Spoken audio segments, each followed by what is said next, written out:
நண்பர்கள் அனைவருக்கும் வணக்கம். இந்தியா ஒரு மிகப்பெரிய மாஸ்டர் பிளானை தாலிபானை வச்சு போட்டிருக்காங்க. நண்பர்களே, இந்தியா கிட்ட உதவி கேட்டுட்டு வர்றாங்க தாலிபான். இதை கண்டு அப்படியே அலற ஆரம்பிச்சிருக்கு பாகிஸ்தான்.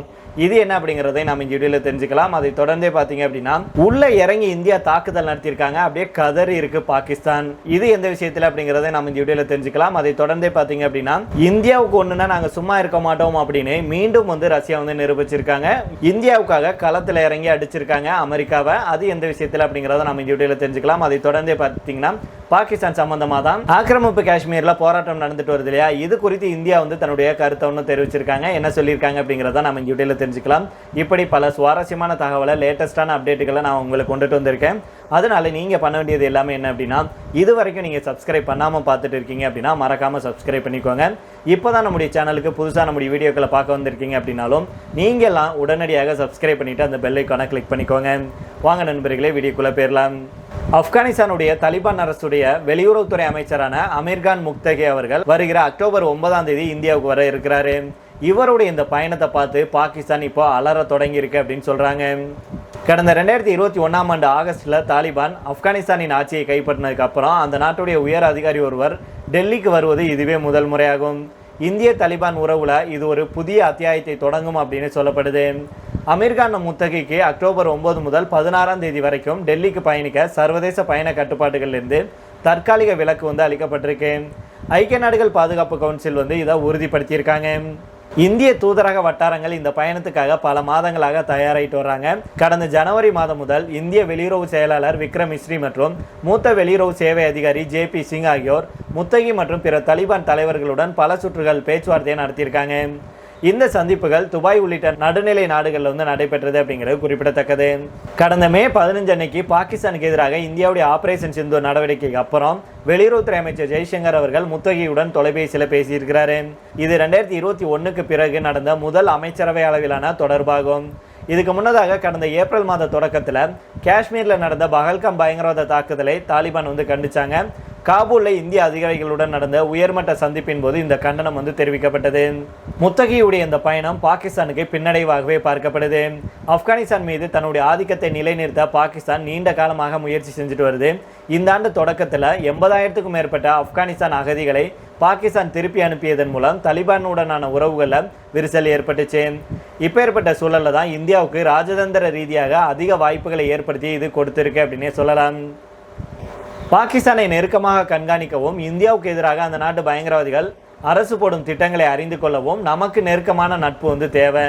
அது ஆப்கானிஸ்தானாக இருந்தால் இன்னும் சிறப்பானதாக இருக்கும். ஏன் அப்படின்னா ஆப்கானிஸ்தான் பொருளாதார ரீதியாக கடுமையான பின்னடைவை எதிர்கொண்டுட்டு இருக்கு. கட்டமைப்பு, மறுமலர்ச்சி, மீட்சிக்கு அதிக நிதியும் சர்வதேச ஆதரவும் அந்த நாட்டுக்கு தேவை. இந்த வாய்ப்பை நாம் பயன்படுத்தி கொண்டு ஆப்கானிஸ்தான் கூட நட்பாகலாம். இதன் மூலமாக இரண்டு நாடுகளுக்கும் பரஸ்பர பலன்கள் கிடைக்கும். ஆப்கானிஸ்தான் கூட இந்தியா நட்புறவை வளர்ப்பது அப்படிங்கிறது பாகிஸ்தானை தொடர்ந்து கண்காணிக்க நாம் மேற்கொள்ளும் யுக்தி அப்படிங்கிறது குறிப்பிடத்தக்கது.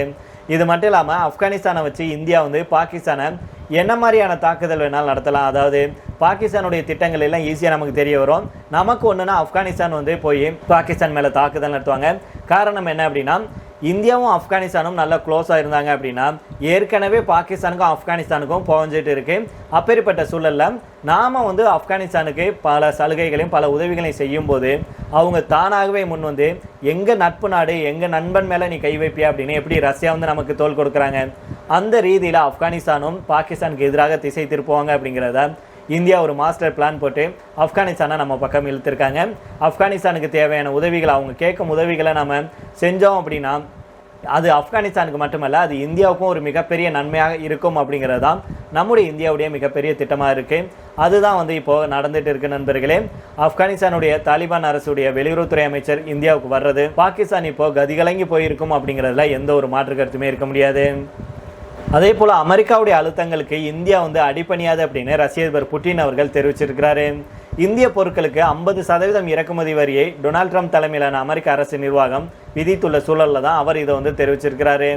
ரஷ்யாவுடைய தெற்கு பகுதியில் இருக்கும் சோச்சி நகர்ல சர்வதேச அளவிலான பாதுகாப்பு தொடர்பான நிகழ்வு ஒன்று நடந்திருக்கு. இந்தியா உள்ளிட்ட 140 நாடுகள் பங்கேற்ற இந்த நிகழ்ச்சியில புட்டின் அவர்கள் அப்ப என்ன பேசினார்னா, ரஷ்யாவுடைய வர்த்தக ரீதியான கூட்டாளிகள் மீது அதிக வரிகள் விதிக்கப்பட்டால் அது உலக அளவுல எரிசக்தி பொருட்கள் மீதான விலையை உயர்த்தும். இதன் காரணமாக அமெரிக்க பெடரல் மத்திய ரிசர்வ் வங்கி வட்டி விகிதத்தை அதிகரிக்க வேண்டிய சூழல் ஏற்படும். மேலும் இதனால அமெரிக்காவுடைய பொருளாதாரம் மந்தமாகும் அப்படின்னு சொல்லியிருக்கிறாரு. மேலும் என்னுடைய இந்திய பயண திட்டத்தை எதிர்நோக்கி நான் இருக்கிறேன். இந்தியாவுடன் எங்களுக்கு எப்போதும் சிக்கல் இருந்ததில்லை. நிச்சயம் அயலக அழுத்தங்களுக்கு இந்திய தேசம் அடிபணியாது. அது மாதிரியான நகர்வை பிரதமர் மோடி அவர்கள் அனுமதிக்க மாட்டார். இந்திய தேசம் ரஷ்யாவிலிருந்து எரிசக்தி பொருட்களை வாங்குவதை நிறுத்தினால் சுமார் 9 பில்லியன் முதல் 10 பில்லியன் டாலர்கள் வரைக்கும் ரஷ்யாவுக்கு இழப்பு ஏற்படும் அப்படின்னு அவர் தெரிவிச்சிருக்கிறாரு. மேலும் அமெரிக்க வரி விதிப்புனால இந்தியாவுக்கு ஏற்பட்டிருக்கும் இழப்பை ரஷ்யா ஈடு செய்யும். அந்த வகையில் இந்தியாவிலிருந்து விவசாய பொருட்கள் மற்றும் மருந்துகளை ரஷ்யா வாங்கும். இதோடு நட்பு நாடு அப்படிங்கிற அந்தஸ்தும் இருக்கும். ஒரு பக்கம் ரஷ்யாவிலிருந்து கச்சா எண்ணெய் இறக்குமதி விவகாரத்தில் இந்தியாவுக்கு அமெரிக்கா அழுத்தம் கொடுக்குது. அதே நேரத்தில் வேறு சிலவற்றில் ரஷ்யாவை சார்ந்தே அமெரிக்கா இருக்கு. அமெரிக்க சந்தைக்கு தேவைப்படும் யுரேனியத்தை விநியோகிக்கும் நாடுகளில் ரஷ்யா 2ஆம் இடத்துல இருக்கு அப்படிங்கிறத அமெரிக்கா புரிஞ்சுக்கணும், மற்ற நாடுகளும் நீங்கள்லாம் புரிஞ்சுக்கணும் அப்படின்னு புட்டின் அவர்கள் தெரிவிச்சிருக்கிறாரு. இதை தொடர்ந்து உள்ளே இறங்கி அடித்த இந்தியா அப்படியே கதறி இருக்கு பாகிஸ்தான். பாகிஸ்தான்ல இருந்த பல்வேறு தீவிரவாத முகாம்களை ஆபரேஷன் சிந்தூர்ல இந்தியா அழிச்சாங்க. இதற்கிடையில தான் ஆபரேஷன் சிந்தூர் தொடர்பாக சில முக்கிய தகவல்களை பகிர்ந்திருக்கிறாரு ஏர்ஷிப் மார்ஷலான அமர்பிரீத் சிங் அவர்கள். ஆபரேஷன் சிந்தூர் இந்த ஆண்டின் மிக முக்கியமான இராணுவ நடவடிக்கை அப்படின்னு அவர் சொல்லியிருக்கிறாரு. மேலும் பாகிஸ்தான்ல சுமார் 300 கிலோமீட்டர் உள்ளே சென்று தாக்குதல் நடத்தியதாகவும் அவர் சொல்லியிருக்கிறாரு. விமானப்படை தினத்தை முன்னிட்டு வரும் அக்டோபர் 8ஆம் தேதி கிண்டன் விமானப்படை தளத்தில் மிகப்பெரிய அணிவகுப்பு நடைபெற இருக்கு. இதற்கிடையில தான் விமானப்படை தின பத்திரிகையாளர் சந்திப்பில் ஏர்ஷிப் மார்ஷல் அமர்பிரீத் சிங் அவர்கள் சில முக்கியமான கருத்துக்கள் பேசியிருக்கிறாரு. ஆபரேஷன் சிந்தூர் சமயத்தில் நீண்ட தூர ஏவுகணைகள் தான் கேம் சேஞ்சராக இருந்ததாக அவர் சொல்லியிருக்கிறாரு. மேலும் இந்தியாவுடைய வலுவான வான் பாதுகாப்பு திறன்களையும் ஒருங்கிணைந்த சேவை திட்டமிடலையும் இது வெளிப்படுத்தியதாக அவர் சொல்லியிருக்கிறாரு. மேலும் என்ன சொல்றாருன்னா, எங்களுடைய வான் பாதுகாப்பு கட்டமைப்பு மிக சிறப்பாக வேலை செய்து அவர்களுடைய எல்லைக்குள்ள, அதாவது 300 கிலோமீட்டருக்கு மேல் உள்ளே சென்று மிகப்பெரிய தாக்குதலை நாங்கள் நடத்தினோம். இதுதான் கேம் சேஞ்சராக இருந்துச்சு அப்படின்னு அவர் சொல்லியிருக்கிறாரு. அதே நேரம் 300 கிலோமீட்டர் உள்ளே சென்று பாகிஸ்தானுடைய எந்த தளம் அளிக்கப்பட்டது அப்படிங்கிறத அவர் அஃபிஷியலாக சொல்லலை. மேலும் இந்தியாவிடம் பல்வேறு நீண்ட தூர ஏவுகணைகள் இருக்கும் சூழல்ல தான் எந்த வகையான ஏவுகணைகள் பயன்படுத்தப்பட்டது அப்படிங்கிற குறித்தும் விமானப்படை தளபதி எந்த ஒரு தகவலையும் பகிரல. இருந்தாலும் ஆபரேஷன் சிந்தூர் நடவடிக்கையில் ரஷ்யா கிட்ட இருந்து இந்தியா வாங்கிய அதிநவீன S-400 ஏவுகணைகளை இந்தியா பயன்படுத்தி இருக்கலாம் அப்படின்னு சொல்லப்படுது. ஏன் அப்படின்னா அந்த பாதுகாப்பு அமைப்புக்கு தான் 300 கிலோமீட்டருக்கு மேல் வரம்பு இருக்கு. ஆபரேஷன் சிந்தூர் அதன் துல்லியம் மற்றும் தாக்கத்திற்கான வரலாற்றில் இடம் பிடிக்கும் அப்படின்னும் ஏர்ஷிப் மார்ஷல் AP சிங் அவர்கள் தெரிவிச்சிருக்கிறாரு. மேலும் அவர் ஆபரேஷன் சிந்தூர்ல துல்லியமாக தாக்க முடிஞ்சிச்சு. குறைந்த இழப்புகளுடன் ஒரே இரவுல அவங்கள கலங்கடித்தோம். 1971க்கு அப்புறம் இவ்வளவு பெரிய இராணுவ நடவடிக்கை பகிரங்கமாக அறிவிக்கப்படுவது இதுவே முதல் முறை. இராணுவம், கடற்படை மற்றும் விமானப்படை ஒருங்கிணைந்து இந்த தாக்குதல் நடத்தணும் அப்படின்னு அவர் மேலும் சொல்லியிருக்கிறாரு. மேலும் ஆபரேஷன் சிந்தூர் சமயத்தில் ஏராளமான தவறான தகவல் பரவுச்சு. ஆனால் நம்முடைய ஊடகங்கள் நம்முடைய படைகளுக்கு பெரிதும் உதவி செஞ்சாங்க. வீரர்கள் சண்டையிடும் போது பொதுமக்களின் மன உறுதியை பாதிக்காமல் இருப்பதை ஊடகங்கள் உறுதி செஞ்சாங்க. அதே நேரம் எதிர்கால போர்கள் கடந்த கால போர்களை போல இருக்காது அப்படிங்கிறது எங்களுக்கு தெரியும். நாம் நம்முடைய செயல்பாடுகளில் கூடுதல் கவனத்தோடு இருக்க வேண்டும். எதிர்கால போர்களுக்கும் தயாராக இருக்கணும். அனைத்து படைகளுடனும் ஒருங்கிணைந்து செயல்பட தேவையான நடவடிக்கைகளை எடுப்போம் அப்படின்னும் அவர் தெரிவிச்சிருக்கிறாரு. மேலும் எதிர்கால திட்டங்களில் தற்சார்பு நோக்கி செல்ல முக்கியத்துவம் கொடுத்துட்டு வர்றோம். LCA Mk-1Aக்கான ஆர்டர்கள் வழங்கப்பட்டிருக்கு. LCA Mk-2 உள்ளிட்ட புதிய போர் விமானங்களை டெவலப் செஞ்சுட்டு வர்றோம். பல்வேறு ரேடார்கள் அமைப்புகள் உள்நாட்டிலேயே உருவாக்கப்பட்டு வருது.